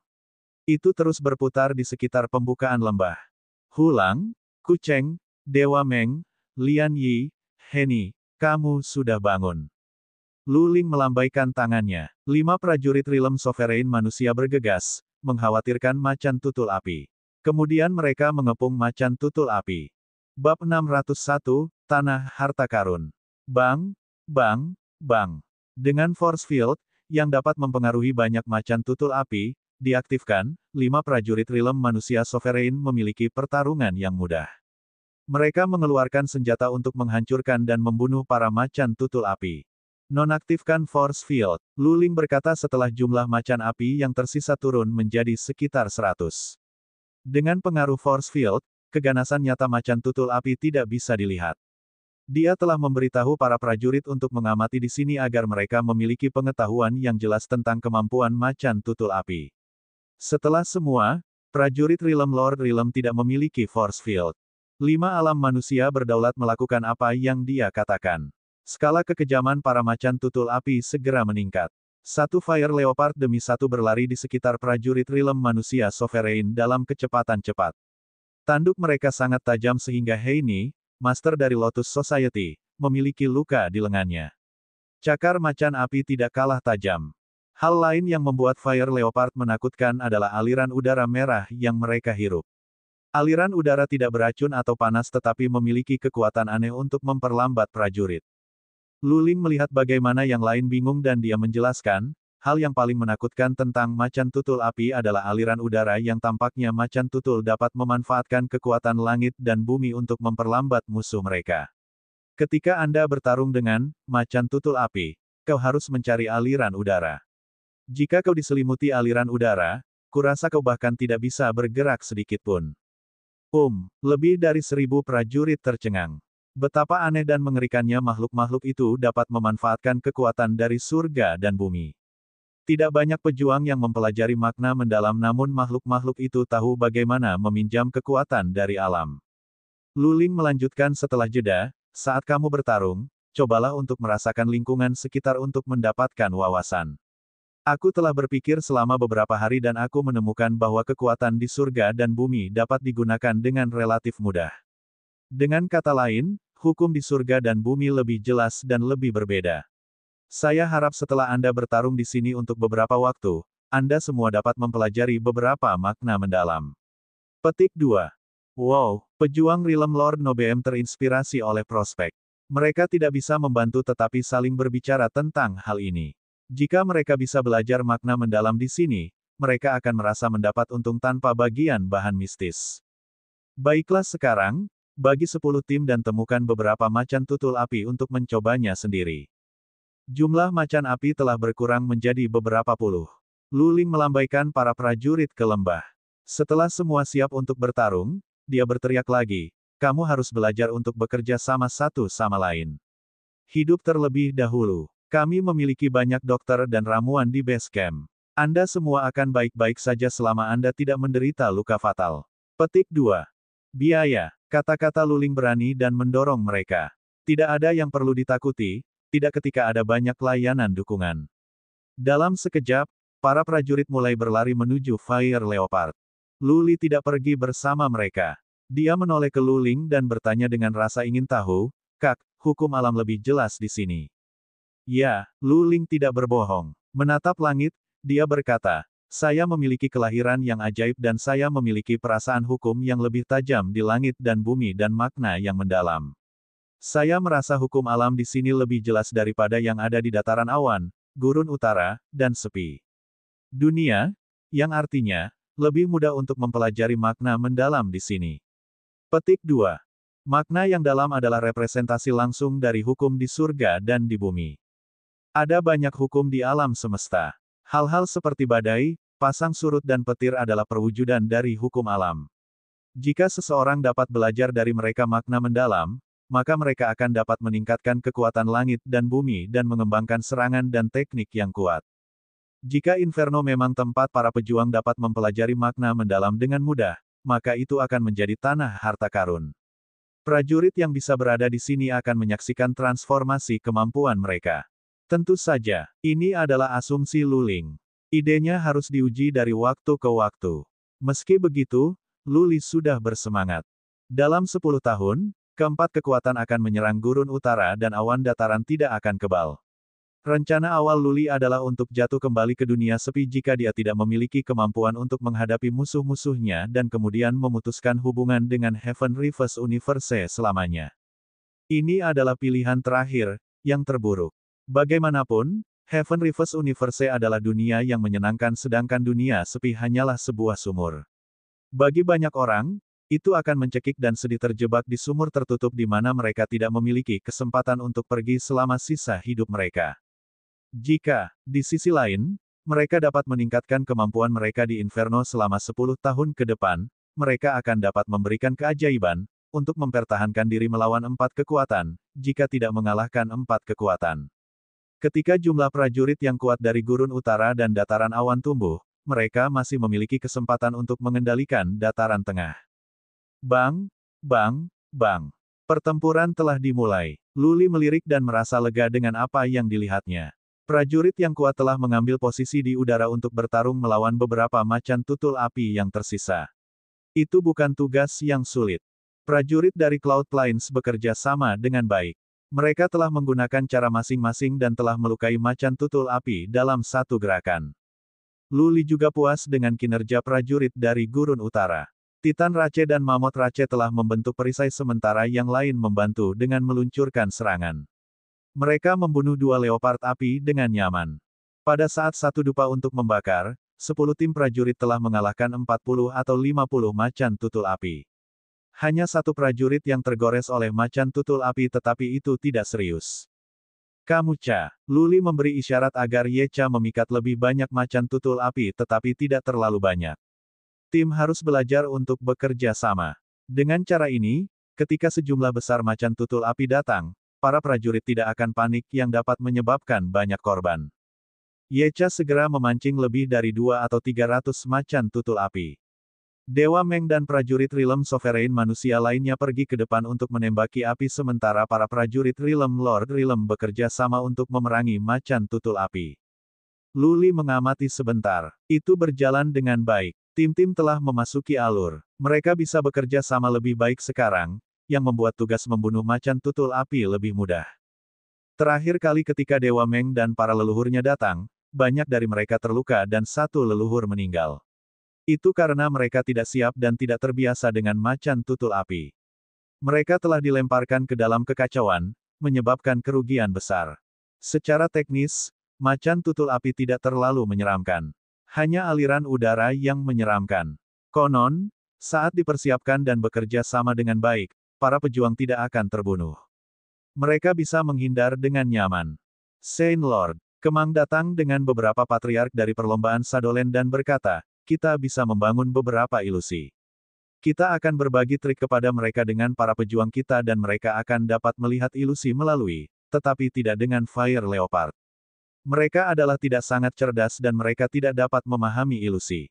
Ini akan meningkatkan efisiensi kami dan mengurangi korban di pihak kami. Petik 2. Luli dan Luling saling memandang dalam sukacita. Mereka berpikir bahwa perlombaan Sadolen hanya bisa membantu dalam pertahanan dan bukan dalam pelanggaran. Baik, Luli melambaikan tangannya dan berkata, Kemang, lakukan itu. Katakan padaku dan saudariku jika kamu membutuhkan bahan mistis dan bantuan tambahan. Kamu akan dihargai untuk kontribusi kamu. Terima kasih, Saint Lord. Kemang pergi dengan para leluhurnya setelah mengucapkan terima kasih. Luli memandang Luling dan berkata, saudari, aku akan menyerahkannya kepadamu sekarang. Aku ingin pergi dan melawan para macan tutul api dan membahas tentang keterampilan rahasia. Lanjutkan. Petik 2. Luling mengangguk dan berkata sambil tersenyum, jangan memaksakan dirimu. Hati-hati. Wosh. Luli mengeluarkan senjata surgawi Raja Naga, melompat ke roda takdirnya dan menyerbu menuju Fire Leopard di kejauhan.